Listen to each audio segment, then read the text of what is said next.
I don't blame China. I don't blame Vietnam. I don't blame China. I don't blame Vietnam. I see them meeting today. It's wonderful. It's a lovely meeting. It's like they're trying to figure out how they can fool America. Don't forget, the European Union was created for that very purpose. The European Union was created to hurt America, to hurt trade, and they put us in NATO because they didn't want to pay the bill. Xi Jinping's visit.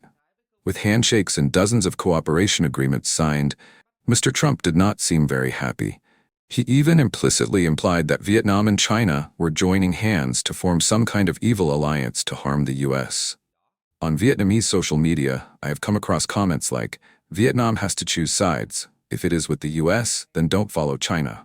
Otherwise, the tax will skyrocket to 60–70% now." Or, like in the midst of heated negotiations with the U.S., still daring to invite China to visit, then this move is really foolish. So is Vietnam forced to choose sides? Is choosing sides the only way to avoid the tariff storm and maintain stability for the economy and for Vietnam? Chinese President Xi Jinping is making his second state visit to Vietnam in his third term. His last visit to Vietnam was in December 2023, just 3 months after President Joe Biden visited Vietnam, and the two countries upgraded their relationship to a comprehensive strategic partnership, skipping the middle level. In 2025, Xi Jinping's visit also took place in a similar context. Vietnam is one of the countries that has received the most attention as the U.S.-China trade war escalates.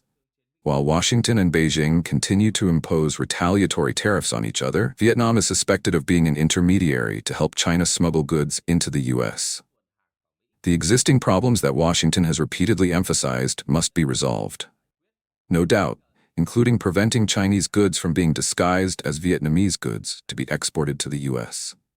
After Vietnam affirmed its willingness to reduce import tariffs on U.S. products to 0% and hoped the U.S. would do the same for Vietnamese goods, senior trade advisor Peter Navarro made very bad statements such as claiming that Vietnam is a Chinese colony used as a transit point for Chinese goods to avoid tariffs into the U.S. He even threatened that if he could not convince the U.S., Vietnam's economic growth could be cut in half. Later, during the working trip of Deputy Prime Minister Ho Duc Phuoc, the two sides agreed to negotiate a bilateral trade agreement in which the content on tariffs is a pillar. The U.S. Treasury Secretary himself will lead the negotiating delegation with Vietnam. This shows the level of importance that the United States places on Vietnam.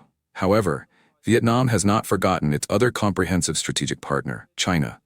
Vietnam has welcomed Xi Jinping with the utmost respect. President Luong Quam personally went to the airport to welcome Xi Jinping amid the sound of the national anthem and dances of representatives of 54 Vietnamese ethnic groups. At the state-level welcoming ceremony later, chaired by General Secretary Tu Lam, 21 cannon salutes were fired to welcome him. I chose Vietnam as the first stop on my overseas trip this year. This shows that the Chinese party and government attach great importance to the relationship between China and Vietnam. This trip must have been planned before Mr. Trump launched tariffs and launched a trade war. But it is also just the right time for Beijing to demonstrate itself as a stable ally while diversifying its export routes. He called on Vietnam to join hands to fight against unilateralism and protectionism. In the current changing and volatile international situation, China and Vietnam will support peace and development and strengthen friendly cooperation, bringing valuable stability and sustainability to the world. General Secretary Tu Lam and President Xi Jinping are seen reviewing 45 cooperation documents signed during the visit. That is to say, the number of documents signed during each of Xi Jinping's visits to Vietnam has increased, demonstrating Beijing's high regard for Hanoi in China's periphery and southward diplomacy. Therefore, it would be crazy to listen to the incitements urging Vietnam to choose sides. If the U.S. is Vietnam's comprehensive strategic partner, then China is also the first. While trade between Vietnam and the U.S. reached more than $132 billion last year, with Vietnam's exports reaching nearly $119 billion. With China, this figure was more than $205 billion, of which Vietnam's exports were more than $61 billion. Over the past 20 years, China has always been Vietnam's largest trading partner, while Vietnam has been China's largest trading partner in ASEAN for many consecutive years. Not only that, China is one of the major investors in Vietnam, especially in industrial production, energy, real estate, and infrastructure construction. In 2024, China ranked first in the number of newly licensed projects with 955 projects, and in terms of capital, China ranked third after Singapore and South Korea. The numbers speak for themselves, that China and Vietnam need each other. And most importantly, Vietnam has an old saying, "Sell distant brothers, buy close neighbors, no one does the opposite." In just 2 weeks, the countries will happily celebrate the 50th anniversary of the liberation of the South and the reunification of the country. As scheduled, this is the ideal time for some elements to rise up and advocate the so-called choice of sides, that Vietnam must rise out of China's iron ring, must follow the US and the West to both develop the economy and prevent threats from other countries. The result of choosing this side is obvious just by looking at Ukraine. Being next to Russia, yet still relying on the US to fight against its much bigger neighbor. Ukraine has turned itself into a ball being kicked back and forth by the superpowers, losing the right to decide its own fate. Now, Vietnam will never choose sides. Choosing sides does not mean protecting national sovereignty and interests. When the ambitions and interests of the great powers often exceed the limits of international law and go against the common interests of humanity, prioritizing their own interests to handle relations with allies according to their own criteria and values. Even when their interests converge to some extent in some aspects, they are still willing to bargain on the backs of other countries. Vietnam understands that, more than ever, choosing sides during the height of great power conflicts is like adding fuel to the fire. Creating a situation of choice between the parties, the contradictions between the alliance axes also increase, harming the interests of the country itself. In addition, Vietnam chooses an independent path, not leaning towards one side to oppose the other. On the one hand, they still strengthen mutually beneficial cooperation with China. On the other hand, they will negotiate frankly and sincerely with the US. And one thing that everyone needs to understand is that Vietnam is not without leverage in negotiations with the US.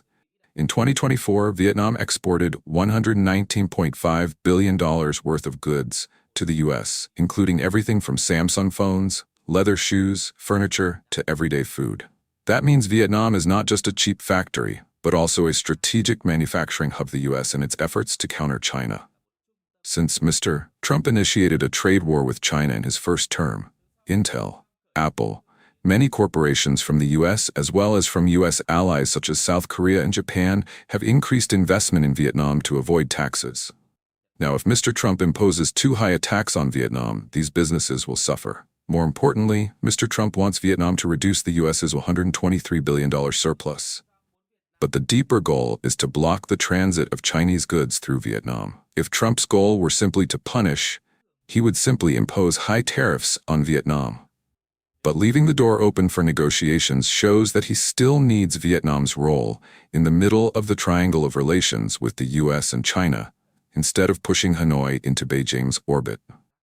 In addition, Mr. Trump must also remember that Vietnam also has a wide network of free trade agreements to be able to shift production to other markets. And above all, the US will not easily dismiss Vietnam when taking into account Vietnam's strategic position in the geopolitical competition. In Mr. Trump's eyes, Vietnam is not only a trade partner, but also an important link to restrain China's influence in the East Sea. The US needs Vietnam to ensure freedom of navigation in the region, as well as to respond to Beijing's increasingly visible military moves, such as the recent Chinese warships, massive entry into Cambodia's Ream port for joint military exercises. So Trump's statements, however bitter, are actually just part of a larger game against his rival China. In this regard, the US cannot ignore the important role of Vietnam. Knowing yourself and knowing your enemy means winning every battle. If self-determination, in the context of great power competition, is the ability to maximize benefits from both powers while applying risk prevention policies to maintain relations, then Vietnam is a classic example of that art. What do you think about this issue? Will Vietnam choose its side? Leave your thoughts in the comments section and let's discuss. Now goodbye and see you again.